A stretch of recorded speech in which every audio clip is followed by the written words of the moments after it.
Dialog Palembang pagi ini.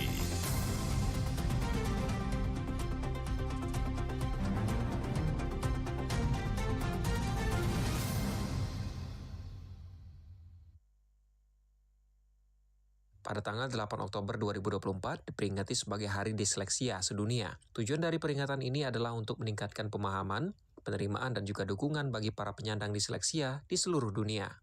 Disleksia sendiri adalah gangguan dalam proses belajar yang ditandai dengan kesulitan membaca, menulis, ataupun mengeja. Penderita disleksia akan kesulitan dalam mengidentifikasi kata-kata yang diucapkan dan mengubahnya menjadi huruf atau kalimat. Dokter spesialis anak Brakmandita Widya mengatakan, disleksia adalah gangguan pada anak yang akan sangat nampak saat memasuki bangku sekolah, karena anak dengan disleksia akan kesulitan saat membaca dan menulis, sehingga banyak beranggapan bahwa anak disleksia memiliki tingkat kecerdasan yang rendah. Untuk itu, jika orang tua atau guru melihat tanda-tanda disleksia pada anak, sangat penting untuk segera berkonsultasi dengan dokter atau ahli. Mereka-mereka yang memiliki kesulitan dalam membaca, kemudian menulis, di mana kalau kita lihat mungkin membedakan antara huruf B dan huruf D, huruf P dan huruf Q, ini kemudian sering terbolak-balik, ini menunjukkan bahwa ini beresiko untuk arah disleksi. Kalau udah ada yang seperti ini, jangan ditunggu-tunggu lagi, ini harus segera dideteksi, diperiksakan ke dokter untuk kemudian dianalisis lebih jauh. Ia menambahkan beberapa gejala umum yang sering muncul pada anak dengan disleksia adalah kesulitan dalam mengeja, mengingat huruf dan angka, serta lambat dalam menyelesaikan tugas membaca. Mereka juga cenderung kesulitan dalam mempelajari bahasa asing dan juga memahami tata bahasa dengan baik. Penanganan yang tepat sejak dini dapat membantu mengurangi kesulitan membaca dan menulis, serta memberikan dukungan yang dibutuhkan penyandang disleksia sepanjang hidup mereka. Dari Jalan Radio, Heru Rizky RRI Palembang terus mengudara untuk Indonesia.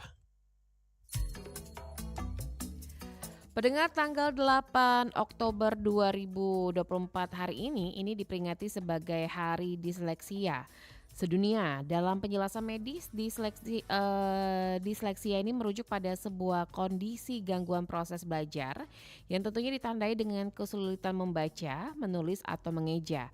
Direktorat Jenderal Pelayanan Kesehatan dalam laman resminya mengungkapkan bahwa penderita disleksia ini akan kesulitan untuk mengidentifikasi kata-kata yang diucapkan dan tentunya mengubahnya menjadi huruf atau kalimat. Gejala dari permasalahan gangguan saraf terhadap otak ini muncul dengan ragam variasi gejala tergantung tingkat keparahannya. Jadi biasanya gejala tersebut muncul pada usia-usia anak sekolah, terutama menjadi semakin jelas ketika anak belajar membaca.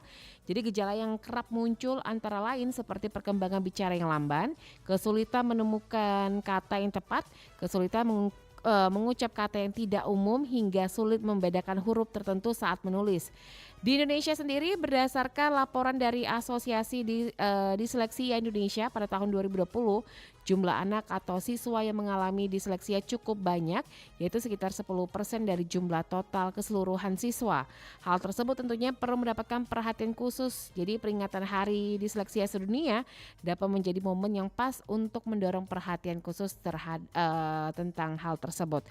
Dan pagi hari ini, untuk di Palembang pagi ini kami mengajak Anda pendengar, dan siaran ini bisa Anda saksikan langsung melalui YouTube channel kami di Pro 1 RRI Palembang. Kita sudah terhubung melalui via Zoom bersama dua narasumber kita pagi hari ini. Ada praktisi pendidikan Sumatera Selatan, ada Dr. Afriantoni MPDI. Selamat pagi Pak Afrian. Selamat pagi. Sehat kabarnya Pak Afrian pagi hari ini Pak Afrian? Sehat. Alhamdulillah sehat ya. Nah, selain praktisi pendidikan Sumatera Selatan, kita juga sudah terhubung bersama psikolog Sumatera Selatan, ada Ibu Des Alwi. Assalamualaikum Bu Des Alwi. Maaf, saya Dokter Muniati. Dokter Muniati. Muniati. Ismail. Oke. Dokter Muniati Ismail, iya. Oke, berarti ini langsung bersama Dokter Muniati Ismail ya, psikolog Sumatera Selatan. Dokter, bukan dokter. Dokter ya? Dokter, iya. Baik, bersama Dokter Muniati Ismail. Oke, ini dokter anak ya Bu, dokter ya?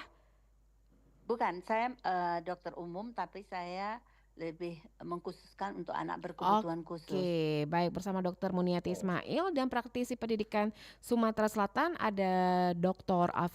Afriantoni MPDI. Pak Afrian, sebelum kita ke Pak Afrian selaku praktisi pendidikan Sumatera Selatan, kita ke Dokter Muniati dulu ya, Pak Afrian ya. oke, siap. Ya, Baik, Oke, lanjut. Dokter ya, Muniati, mungkin kebanyakan dari iya, kita orang awam baru mendengar iya, istilah dari yang namanya disleksia tadi. Ada yang mengatakan bahwa ya, ini adalah ya. penyakit atau gangguan ini, dokter. Disleksia termasuk adalah gangguan, yaitu gangguan belajar ya, kesulitan untuk membaca, juga menulis, mengeja atau bicara ya. Halo? Halo, Ya, silakan dokter. jelas suara saya? Jelas dokter, silakan Ya, dokter. oke. Jadi disleksia adalah gangguan belajar ya, terutama adalah kesulitan untuk membaca, tapi itu mencakup juga untuk kesulitan menulis, uh, kesulitan untuk berhitung, Hmm, atau kesulitan juga untuk mengeja ya. hmm. Nah, kondisi ini biasanya terjadi karena adanya kelainan saraf ya.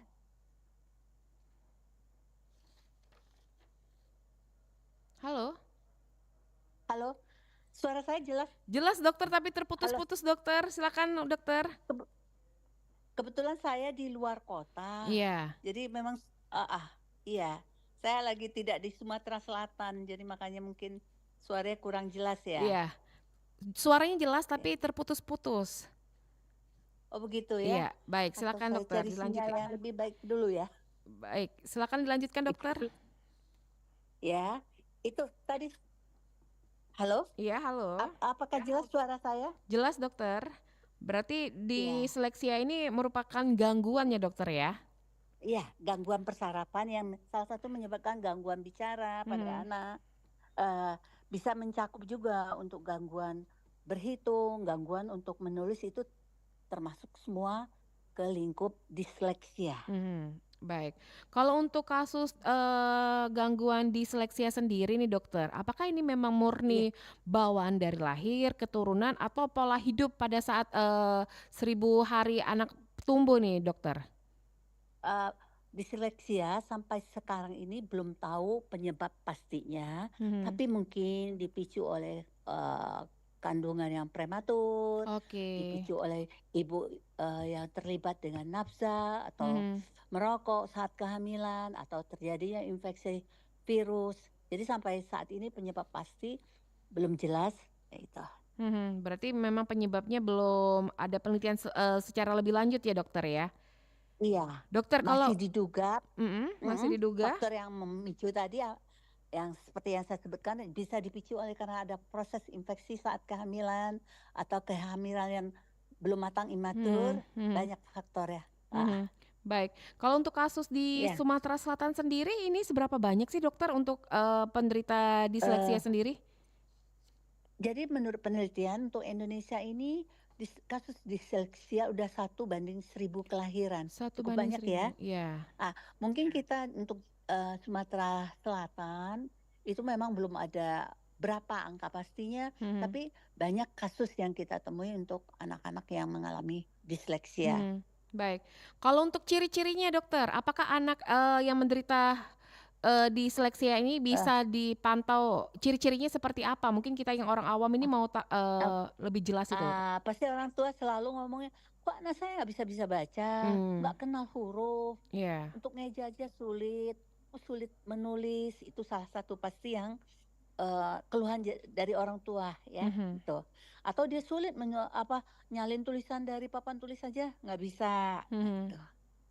Baik, Iya, jadi gangguannya seperti itu ya dokter ya, apalagi kalau ya misalnya salah dilihat satunya ya, salah banyak satunya ya. gangguan lainnya ya. Oke, kita Iya, beralih ke narasumber selanjutnya dokter ya, bersama Dr. iya, Afriantoni MPDI, praktisi pendidikan Sumatera Selatan.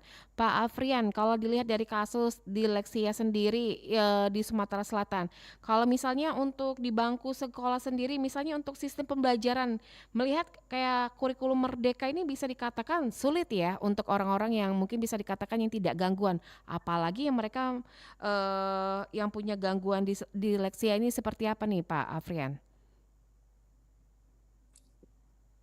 Oke, Terima kasih, Mbak. Jadi kalau saya melihatnya seperti ini.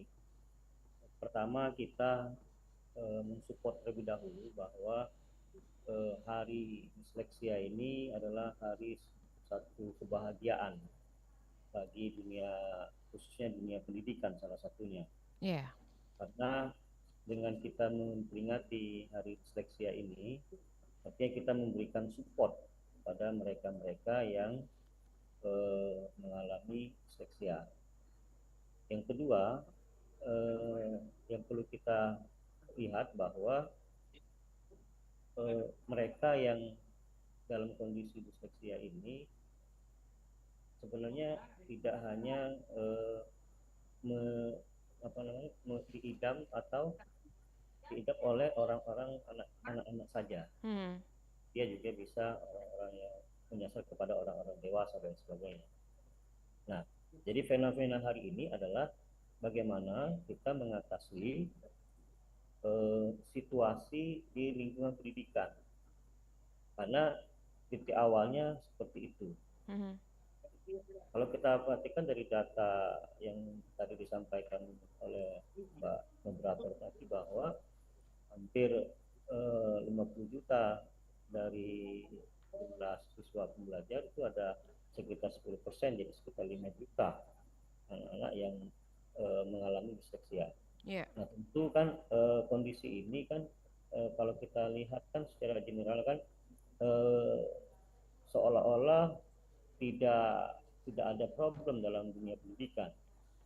Kalau saya melihatnya kan kemarin saya juga dapat suatu informasi dari media sosial juga sih saya lihat bahwa di kelas SMP itu dari 30 siswa itu ya hampir separuhnya itu dia mengalami disleksia.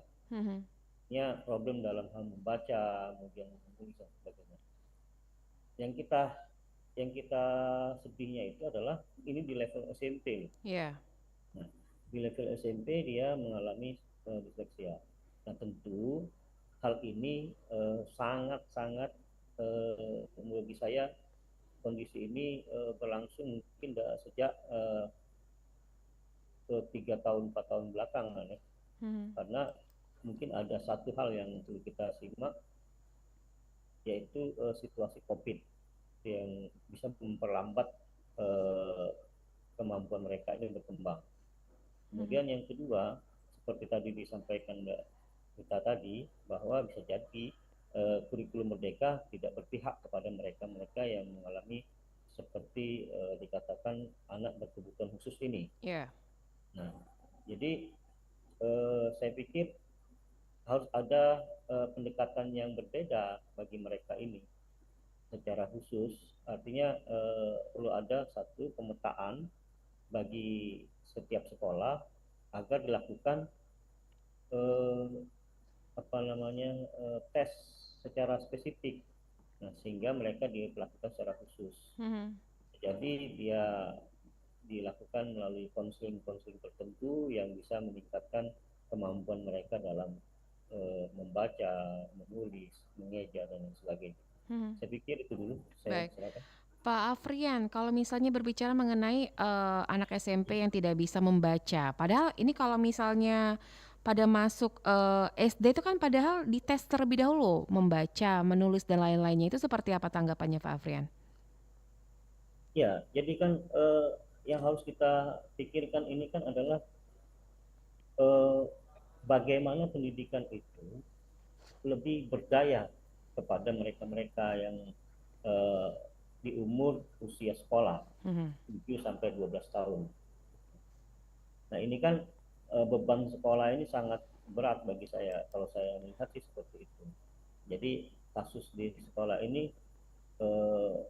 bukan problematiknya bukan hanya di siswa, tapi juga di guru. Kenapa guru? Guru ini kan diberikan beban administrasi yang cukup banyak gitu. Beban administrasi guru ini. Jadi dia tidak hanya mengurusi apa yang diinginkan oleh keinginan siswa, Jadi guru misalnya mengurusi masalah apa namanya penilaian dan sebagainya. Nah ini, jadi saya pikir seharusnya balik ke pertanyaan si Mbak tadi bahwa seharusnya di level kelas 1 sampai kelas 3 itu clear. Urusan membaca ini tidak lagi kita diskusikan. Iya. Membaca, menulis, mengeja itu nggak perlu lagi ada. Sudah clear, mereka sudah punya kemampuan itu. Hmm.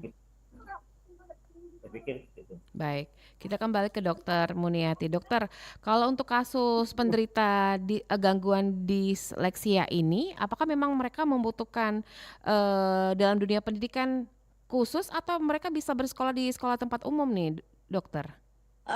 Sebenarnya makin dini diintervensi itu akan bagus. Jadi tidak ada masalah anak-anak ini mengikuti di sekolah umum karena anak ini sebagian besar tidak ada masalah dengan kecerdasan intelektualnya. Ya. Baik, jadi bisa di sekolah di tempat umum juga ya dokter ya?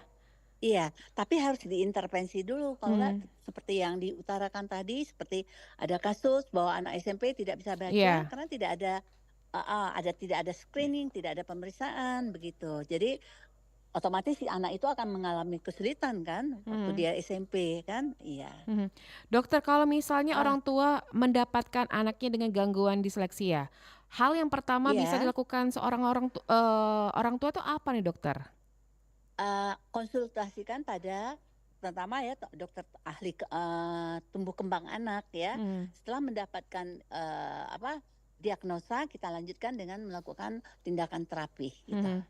Baik, Ya. baik. Kita beralih ke Pak Afrianto. Mungkin pendengar yang bergabung bersama kami, silakan di line telepon di 0711369977 atau melalui line WhatsApp di 082179279090. Ini mungkin ke pertanyaan ke Pak Afrianto.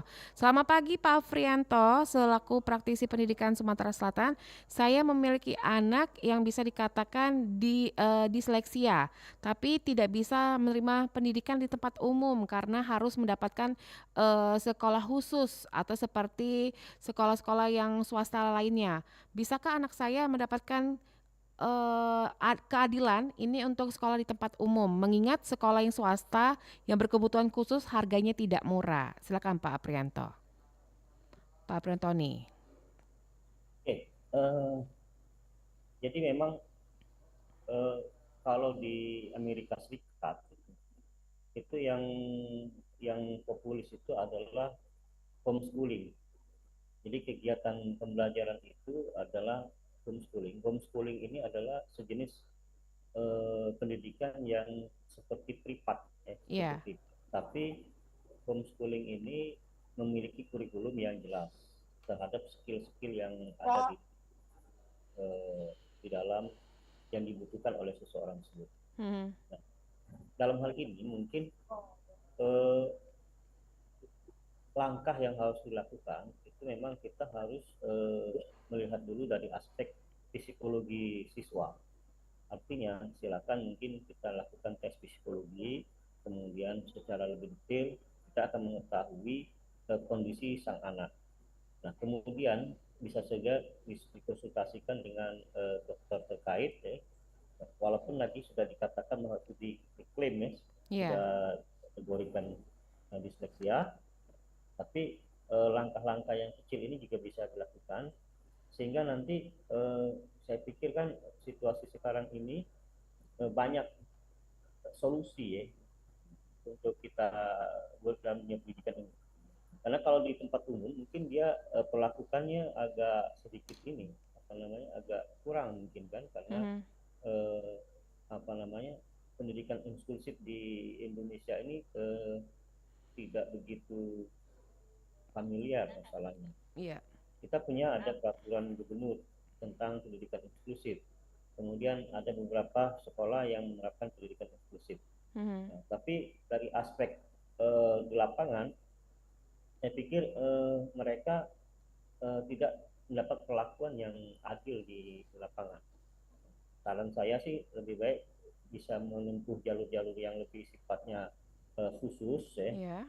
Atau keahlian skill tertentu dikembangkan, kemudian bisa mengikuti paket sekolah-sekolah bentuk paket depannya untuk mendapatkan ijazah dasar atau jenjang sekolah menengah atau sekolah atas. Nah, saya pikir seperti itu ya gambarannya, karena memang sampai dengan hari ini walaupun ada aturan, setahu saya di salah satu sekolah di Kabupaten Banyuasin kita ada sekolah inklusif, kemudian di Kota Palembang juga ada, tapi sampai dengan hari ini untuk kita mengatakan bagaimana kita mendapatkan keadilan, saya pikir itu agak susah juga ya kita menilai soal keadilan ini. Baik, Pak Frian dan dokter, kita terima telepon dulu ya. Ada pendengar kita Pro 1 ingin bergabung. Yes. Pro 1, selamat pagi. Ya, selamat pagi Mbak Dela. Pagi, dengan siapa di mana nih Pak? Dengan Pak Andi di Sukabangun. Pak Andi di Sukabangun, silakan Pak Andi. Ya, selamat pagi juga untuk dua narasumber, Ibu Munayati dan juga Pak Aprianto. Iya. Benar ya ini? Iya. Ini mengenai disleksia ini menarik sekali nih. Tadi saya sudah menyimak banyak sekali informasi yang sudah disampaikan. Nah, cuma yang pengen saya tanyakan ini kan pada awalnya disleksia ini di 2022 ya pertama sekali diperingati. Ini di negara Inggris dan kemudian menyebar sampai ke seluruh dunia. Tapi yang saya pengen tanyakan, apakah disleksia ini juga bisa menimpa orang dewasa kayak itu untuk gangguannya, apalagi seperti Mbak Dela kan yang berprofesi sebagai seorang penyiar gitu, tiba-tiba nggak bisa menyerap bagaimana pengucapan kata dan lain sebagainya gitu. Ya, yang pengen saya tanyakan begitu, apakah bisa terdeteksi juga kepada orang dewasa mengenai disleksia ini, dan kemudian untuk bagaimana supaya bisa tidak terkena atau kiat-kiat untuk mencegah sedini mungkin supaya kita tidak terkena disleksia ini bagaimana? Mungkin itu aja pertanyaannya. Ya. Terima kasih Mbak Dela. Baik, terima kasih Pak Andi di Sukabangun. Ini mungkin ke Dokter Muniati. Silakan dokter yang pertama. Iya. Terima kasih. Disleksia tadi bisa karena faktor-faktor yang mempengaruhi di saat masa-masa kehamilan ya, timbul disleksia pada usia muda ya. Disleksia pun bisa timbul pada usia dewasa, salah satunya karena ada gangguan persarafan, pasien-pasien post-stroke gitu ya. Jadi bisa orang dewasa mengalami gangguan disleksia karena akibat penyakitnya. Ya, baik. Jadi bagaimana mengatasi disleksia pada anak? Tadi kita intervensi dengan pelatihan, begitu juga dengan disleksia yang timbul karena efek dari penyakit. Itu biasanya ada kalau di rumah sakit kan tempat terapi bicara ya, terapi bicara ya. Jadi disleksia bisa ditimbul dari usia muda, bisa timbul pada usia dewasa karena efek penyakitnya. Bagaimana biar kita tidak terkena disleksia ya? Kalau sudah terkena itu tidak bisa kita hindari. Bagaimana kita mencegah disleksia? Bisa. Mencegahnya apa?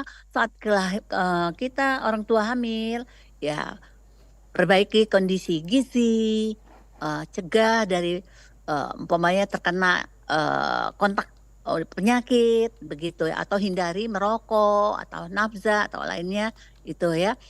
Untuk dewasa bagaimana? Umpamanya kita udah sehat, oke, dari kecil sampai dewasa nggak ada masalah untuk bicara atau apa, untuk membaca atau apa, ya kita jaga kondisi kesehatan kita, cegah penyakit-penyakit yang berhubungan dengan saraf di otak. Itu Mbak Dela. Baik. Ya. Baik dokter, kita ke pertanyaan selanjutnya di WhatsApp di 0821792790.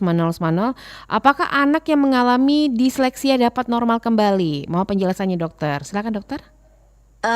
Bisa ya dan bisa tidak. Tergantung bagaimana penanganannya. Walaupun penanganan baik, kalau memang area kerusakan otak itu cukup luas untuk gangguan disleksia, kadang-kadang memang tetap sulit membaca atau mengeja sampai dewasa. Begitu. Jadi tergantung bagaimana penanganan dininya, bagaimana kerusakan otaknya bagaimana. Ya, gitu. Baik. Ya. Kita ke penelpon selanjutnya, silakan di 369977 Pro 1, selamat pagi. Selamat pagi Mbak Dela. Pagi Pak Azari di Sekayu, silakan Pak Azari. Assalamualaikum warahmatullahi. Waalaikumsalam warahmatullahi wabarakatuh, silakan. Assalamualaikum warahmatullahi wabarakatuh. Ini saya mau tanya, apakah yang dimaksud dengan disleksia? Ya, saya kan tidak ngerti itu. Oke, segitu saja. Assalamualaikum. Waalaikumsalam warahmatullahi wabarakatuh. Mungkin dokter bisa ditahan dulu ya dokter ya, dan kita ke penelpon Iya, selanjutnya dulu. Pro 1 sama pagi. iya. Selamat pagi, Mbak Pagi, Dela. Bu Eva di Peperaja. Silakan Iya, Bu betul. Eva. Iya, selamat pagi Ibu Muni sama Pak Apri. Terima kasih, Iya, Pak ini Eva. Selamat pagi. saya punya keponakan. Keponakan saya itu sekarang berumur hampir 7 tahun, 6 tahun lewat, tapi belum Iya, sekolah.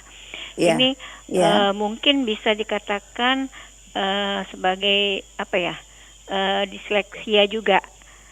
Nah, iya, cuma keponakan saya itu iya, kayaknya hiperaktif gitu. iya, Anaknya lincah. Nah, apakah iya, ini juga mempengaruhi iya, eh, belajar ngomongnya itu apa ya? Kayak belum bisa, paling bisa nyebut pa, ma, gitu aja. Jadi kalau kita ajarin huruf A, B, pokoknya kita mengajari dia itu, dia nggak fokus, dia malah main yang iya, lain. Tapi mulutnya bisa menggerakkan lidahnya untuk menyebut A. Cuma ya itu tadi, karena dia hiperaktif tadi, jadi kita kesulitan. Jadi solusinya bagaimana ini, Ibu? Baik, segitu Ya, saja Bu makasih ya, Eva. Ibu. Baik, terima kasih Bu Eva di terima kasih. Peperaja. Mungkin dokter yang pertama tadi Ah, dari Pak Azari di Sekayu. Mungkin yang dimaksud dengan ya, disleksia.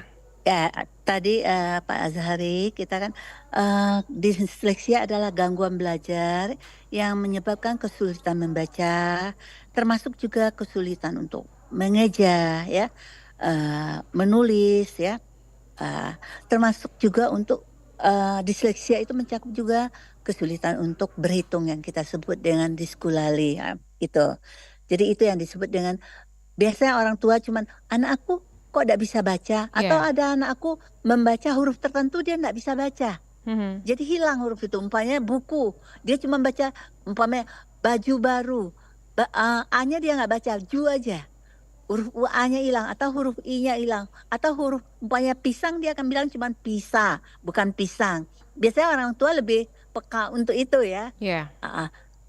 Jadi, nah itu Pak, ya. Jadi ada kadang-kadang hilang konsonan, kadang hilang huruf vokal, atau hilang huruf akhiran. Jadi itu yang paling diingat orang tua, bahwa anak kok baca terpotong-potong atau tidak bisa membaca sama sekali. Ini guru bilang kok anaknya nggak bisa baca. Nah itu kita harus waspada. Ini anak mengalami disleksia atau tidak, begitu. Ya. Atau umpamanya, ini anak nggak bisa nulis. Ini termasuk juga lingkup untuk disleksia yang kita sebut dengan disgrafia. Oke, Baik, ini Mbak yang Dela. pertanyaan yang kedua dari Bu Eva Piparja yang anak usia 7 tahun tadi dokter. Kita tadi pada usia 7 tahun seharusnya anak sudah bisa berkomunikasi, terutama komunikasi dua arah. Ini kita ngelihat, ini anak apakah speed delay, kelambatan bicara, atau memang disgrafia. Kalau anak disleksia, dia bisa bicara, tapi dia tidak bisa membaca. Pada kasus ini, anak tidak bisa bicara. Anak tidak bisa bicara, berarti kan kita melihat itu kemungkinan gangguan bicara, ya, keterlambatan bicara. Keterlambatan bicara itu harus kita lihat apakah murni karena keterlambatan bicara atau ada penyerta yang lain. Tadi kita diutarakan bahwa anaknya bergerak terus. Kita sebut juga salah satu ADHD, Attention Deficit Hyperactive Disorder, bahwa anak-anak ini tidak bisa, udah hiperaktif tadi dibilang, tapi dia tidak bisa konsentrasi, fokusnya tidak ada. Ya. Nah, ADHD. Jadi kita harus memang, untuk Bu Eva, bagusnya ponakannya dibawa ke ahli tumbuh kembang anak di rumah sakit umum ada, ya. Dilihat ini apakah murni ADHD atau ya kita melihat apakah ini bisa juga yang kita sebut dengan ASD. ASD yaitu Autism Spectrum Disorder. Ya. Jangan berpikir Autism Spectrum Disorder itu seperti yang masyarakat pandang bahwa itu autis, enggak. Tapi mencakup, ya. Gitu. Baik, kita kembali ke Pak Afrianto nih. Pak Afrian, kalau misalnya dari dunia pendidikan, kalau seandainya sekolah menemukan siswa atau siswinya yang mengalami gangguan disleksia, sebenarnya apakah boleh siswa tersebut diberhentikan atau seperti apa nih kalau dari dunia pendidikan? Jadi sebenarnya kan kelemahan kita di sistem persekolahan ini adalah bagaimana pihak sekolah itu memenuhi seluruh kebutuhan orang-orang yang akan berpendidikan di situ atau Iya. menerima pendidikan di situ. Nah, tapi kan setiap sekolah itu berbeda. Kalau seandainya di sekolah itu terdapat yang kategori disleksia, tentu dia harus mendapat perlakuan khusus dari sekolah. Nah, seharusnya sekolah juga menyediakan gurunya, menyediakan kebutuhan-kebutuhan lain yang harus diinikan. Nah, tapi kondisi sekarang kan beberapa sekolah tuh ya lebih baik kan disekolahkan di tempat khusus, kan seperti itu. Nah, itu kondisi kalau umpamanya kita bicara sekolah-sekolah yang milik pemerintah. Tapi banyak sekali sekolah-sekolah swasta juga yang bisa menerima mereka seperti itu. Ada sekolah khusus di situ. Saya pikir seperti itu, Mbak. Baik, Pak Afrian dan dokter, kita terima telepon lagi di 369977. Selamat pagi, Pro 1. Selamat pagi kembali Bunda, apa kabar? Pak Perlindungan ya, silakan Pak Perlindungan. Ya di Bogor, salam hormat Bu Dokter. Dan satu lagi dari mana ya? Dari Praktisi Pendidikan Sumatera Selatan ada Pak Afriantoni. Iya, salam hormat Bapak ya. Memang sebenarnya untuk generasi muda saat ini yang kaula muda ya agak genting sekali sekarang. Karena waktu saya pulang ke kampung, saya kan selalu nginap itu di pesantren. Jadi banyak sekali kalau pendaftaran itu yang lulusan SD masih banyak yang nggak bisa menulis dan membaca. Saya bingung. Apakah ini? Tapi anehnya kalau main HP bisa. Main gadget segala macam bisa, pintar, jago. Tapi menulis dan membaca, berhitung nggak bisa. Saya bingung. Sampai kami ini anak ini keterbelakangan mental atau gimana gitu. Tapi beliau sehat, tahu uang segala macam. Jadi ada kurang lebih 11 orang itu. Kami tanya orang tuanya kan kaya-kaya, punya ladang sawit hebat, tapi nggak diterima di SMP. Akhirnya dibuanglah ke pesantren. Jadi setiap harilah pembimbing itu mengajari nulis ini gimana, tulisan sambung itu nggak bisa juga, kita bingung. Ternyata gara-gara di waktu COVID ya dirumahkan. Dirumahkan mungkin kecanduan gadget segala macam. Karena anak-anak ini IQ-nya pingin tahu ya, bisa berhari itu ratusan bahkan ribuan IQ yang bertambah kan. Tapi ini bertambahnya nggak tahu apakah negatif atau positif gitu. Ini tantangan besar buat keluarga-keluarga di seluruh Indonesia, saya rasa bukan hanya untuk Sumatera Selatan, seluruh Indonesia tantangan besar ini. Jangan sampai nanti kita kira di sekolah SD sana mereka belajar memang belajar, ternyata tidak, kan kasihan sekali. Ini kejadian. Saya baru pulang ke kampung itu. Setiap tahun saya pulang selalu ada pendaftaran, ternyata buangan dari SD negeri nggak diterima ke SMP, akhirnya ke pesantren. Tapi sungguh sekali ya, kritis sekali ya. Anak-anak nggak bisa nulis, tapi main gadget bisa. Apakah gadget ini mau kita itu? Saya rasa gadget ini cepat atau lambat kalau perang dunia kita nggak ada lagi gadget. Nggak ada, hancur semua. Baik, terima kasih Pak Perlindungan ya di Bogor. Mungkin Pak Aprianto bisa ditanggapi. Silakan Pak Aprianto. Oke, jadi pertama memang satu hal yang harus kita yakini secara bersama bahwa teknologi itu satu hal yang tidak bisa kita tidak terima gitu. Jadi kita sebagai orang yang hidup di zaman modern ini harus menerima teknologi itu secara mau tidak mau, ya. Suka tidak suka kita menerima teknologi itu. Nah, itu yang pertama yang harus kita pahami. Yang kedua, bahwa manusia itu dikaruniai oleh Allah SWT 3 potensi dasar. Yang pertama dikaruniai oleh akal atau otak di dalam jasad manusia. Yang kedua oleh hati, dan yang ketiga nafsu. Nah, jadi kombinasi akal, otak, kemudian hati dan nafsu ini, itu manusia itu selalu berinteraksi di dalam kedirian seseorang masing-masing. Nah, dalam konteks ini artinya harus ada penguatan-penguatan sistem, baik itu di level keluarga maupun di level sekolah ataupun di level kebijakan-kebijakan dinas maupun kebijakan-kebijakan nasional. Nah, kenapa? Karena kalau kita biarkan tanpa ada kebijakan, maka sistemnya juga akan menjadi tidak terkontrol. Nah, tentu ini kita mengalami bahwa kondisi ini kan terjadi ketika masa COVID. Jadi masa COVID itu memang salah satu hal yang kurang itu adalah anak-anak jadi mengalami beberapa disleksia, kejadian seperti itu. Nah, dalam konteks yang lain, saya melihat bahwa pola pembelajaran juga harus kita menekankan kepada dua hal tadi, teknologi dan kehidupan nyata. Nah, kehidupan nyata ini artinya budaya-budaya yang di sekolah tadi itu harus memunculkan. Jadi budaya membaca, budaya menulis untuk siswa itu harus ada, harus dikembalikan. Jadi kalau hari ini mereka hanya berdasarkan gadget dan lain sebagainya, saya pikir lama-kelamaan ya ada beberapa yang mungkin dia bisa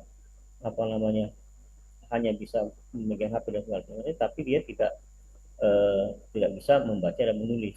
Ini kalau dulu kan kita ada belajar mengarang, kalau di sekolah dulu disuruh guru mengarang, kemudian ada belajar mendikte, nah dikte, jadi guru itu membacakan, kemudian siswa disuruh mendikte. Nah sekarang ini kan tidak ada itu lagi. Kemudian mengarang itu siswa disuruh mengasosiasikan pemikiran sendiri, mengimajinasikan pemikiran sendiri, itu sudah tidak ada lagi. Guru dituntut untuk menyelesaikan seabrek buku-buku yang banyak bagi siswa.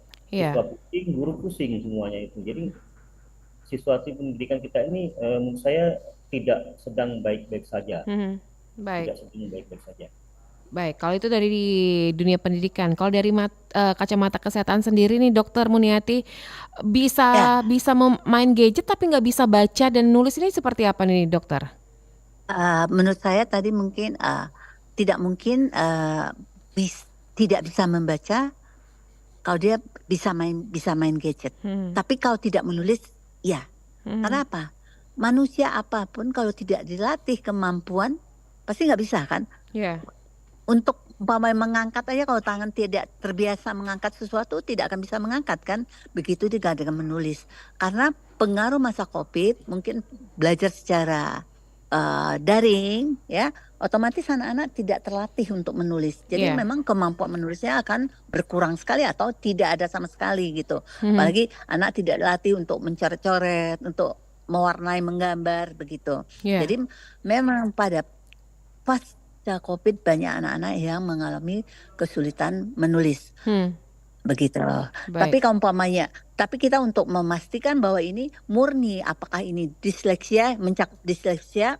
Jadi disleksia itu bukan hanya kesulitan untuk membaca, mengeja, tapi mencakup juga untuk menulis. Nah itu yang kita harus screening sebenarnya dengan ahli kesehatan. Ini apa masalah di anak-anak SMP ini? Apakah memang murni dia disleksia atau karena kondisi yang membuat dia seperti itu. Dokter, untuk peran orang tua sendiri, kemarin kan beberapa tahun terakhir banyak siswa-siswi ini malah belajar di rumah atau secara online ya dokter ya. Tentunya ini peran orang tua sangat dibutuhkan. Kalau seandainya anak-anak yang terdiagnosa gangguan disleksia, bagaimana orang tua ini harus memperlakukan anak yang punya gangguan tersebut? Sama aja perlakuannya, tapi kan lebih intens, lebih apa? Oh, ini anak kesulitan untuk membaca atau menulis. Harusnya kita kan mencari nggak umpamanya kalau di desa kesulitan untuk mencari orang kesehatan, sebenarnya ke guru kita bilang, Bu, anak saya sulit membaca. Intinya semua kan dilatih, Iya. dilatih membaca, dilatih menulis, begitu. Kalau Nah, untuk tapi sebenarnya peran orang tua paling besar, ya kan? Sebenarnya kan orang tua kan kita semua, Mbak Dela udah ya maksudnya ibu-ibu atau dewasa muda kan selalu kan nyuruh anak-anak, ayo kita mewarnain, ayo kita lebih aktif lagi ya dokter ya. Ya, hal yang biasa kan. Baik, berarti di sini peran orang tua ini sangat dibutuhkan untuk lebih aktif lagi. Iya. Ini untuk mengajak anak-anaknya ya dokter ya. Baik. Iya. Kita ke pertanyaan selanjutnya. Selamat pagi dari Bu Anggi. Pagi RRI, bisa disembuhkan apa enggak disleksia ini? Nah, ini mungkin tadi sudah dijawab sama dokter, mungkin bisa diperjelas lagi dokter. Silakan dokter. Iya. Kalau disembuhkan tidak ya. Berbeda dia dengan kita umpama penyakit infeksi. Kita luka bisa sembuh. Tapi kalau ini tidak bisa disembuhkan, tapi diubah bisa. Dari tidak bisa menjadi bisa.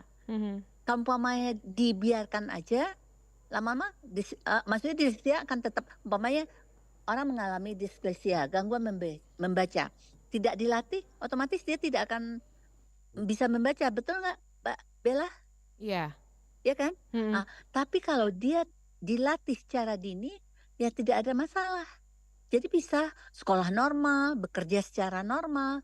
Jadi bagaimana penanganannya seawal mungkin, itu yang utama. Beda dengan kita penyakit umpamanya batuk lah, batuk infeksi atau umpamanya luka lah. Kalau ditangani dia bisa langsung sembuh total kan? Nah, beda dengan disleksia. Jadi ada pelatihan begitu. Baik. Yang secara intens. Baik, kita ke Pak Afrian. Pak Afrian, mungkin harapannya di hari peringatan disleksia dunia. Silakan Pak Afrian untuk dalam dunia pendidikan. Terima kasih Mbak Dela. Saya teringat pendapat dari Bobby de Gruyter bahwa setiap orang itu punya kecenderungan yang berbeda dalam menyerap informasi, baik verbal maupun audiovi ataupun kinestetik. Jadi sebenarnya di hari disleksia ini saya berharap seluruh siswa khususnya itu mengenali cara belajarnya masing-masing, baik itu oleh orang tua, oleh guru, ataupun oleh para ahli, sehingga di hari disleksia ini mereka dapat kemudian menumbuhkan kegiatan belajar mengajarnya itu atau kegiatan belajarnya itu lebih baik lagi, lebih menyenangkan, sehingga mereka dapat hidup normal seperti biasa. Seperti itu. Baik, kita ke Dokter Muniati. Harapannya dokter di hari disleksia dunia ini untuk para penderita disleksia, terkhususnya di Kota Palembang. Silakan dokter. Satu, disleksia bukan membawa aib ya, tapi disleksia bisa dengan penanganan secara dini bisa ditangani secara baik begitu. Jadi untuk orang-orang tua yang masih usia muda, kalau ada sesuatu yang berbeda dengan tumbuh kembang anak Anda, coba cari ke ahli, konsultasi. Kan kita di Sumatera Selatan ini sampai pelosok sudah tersedia semua ya di puskesmas. Itu ada screening milestone anak itu, anak umur segini harusnya bisa baca, bisa apa, ya enggak? Nah itu, jadi lebih aware, lebih peduli begitu. Jangan sudah terjadi baru bingung begitu. Jadi kita harus bertanggung jawab untuk anak kita. Anak kita umur 1 tahun harusnya perkembangan seperti apa, umur 2 tahun perkembangan seperti apa. Nah itu harapan saya, apapun bisa Halo dokter. Halo dokter. Baik, terputus bersama Dokter Muniati Ismail. Halo dokter. Halo. Baik, Pak Afrian Tony, terima kasih Pak Afrian waktunya bersama Pro1 untuk pagi hari ini. Selamat pagi Pak Afrian, selamat beraktivitas kembali. Assalamualaikum warahmatullahi wabarakatuh. Asal kita peduli. Halo dokter. Baik, nampaknya terputus ya bersama Dr. Muniati Ismail, dan kami ucapkan kepada kedua narasumber kami, ada Pak Afrian Tony, praktisi pendidikan Sumatera Selatan, dan kami ucapkan terima kasih juga untuk Dr. Muniati Ismail yang sudah memberikan sosialisasi dan edukasi juga bersama pendengar kita untuk pagi hari ini. Tepat pukul 9 waktu Indonesia Barat kami akan memberikan informasi-informasi untuk seputaran Sumatera Selatan dan sekitarnya. Tetaplah bersama kami. Baru saja Anda ikuti Dialog Palembang pagi ini.